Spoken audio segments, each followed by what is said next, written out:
So in the next few videos, we're going to be taking a look at devices and software that you can use for live production. The first we're going to be taking a look at is a Vision Mixer. So a Vision Mixer allows you to switch between multiple video sources such as different cameras, and then it will output a video and potentially audio feed that you can then stream or record. So why might we use a Vision Mixer? Well, in this lecture theatre here, we use it to switch between the computer display and the camera in the room for remote lectures. So essentially they both feed into the Vision Mixer here. We also use a picture-in-picture function to have the room camera displayed in the corner of the recording when it's being used for screen capture. And this helps to keep a human element in the video and keep students engaged.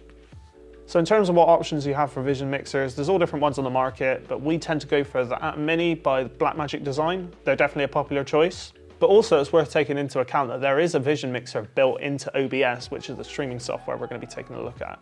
And you can actually set this up in OBS with a physical interface, but it might require some extra configuration. So taking a look at the Atom Mini, we've got sort of audio settings up here. Then we have our buttons down here that we can use to switch between different HDMI sources, such as different cameras or a computer. And up here we have our picture-in-picture section, so we can decide, okay, we want the camera to be in the corner, and we can go decide where we want it to be, which corner. We can also decide whether we want it to be a straight up cut or whether we want to have sort of a fade between sources when we switch between them.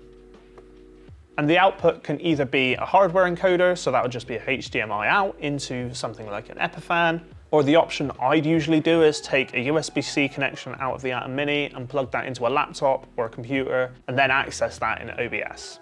So let's take a look at different streaming software and services. So in terms of the encoder we're going to use, it's going to be OBS, which is Open Broadcast Software. The reason we're going to use OBS is because it's free and open source, and it's also advanced enough to do whatever you need to do in it. So in terms of choosing what service we're going to stream to, it's going to depend on what we're streaming.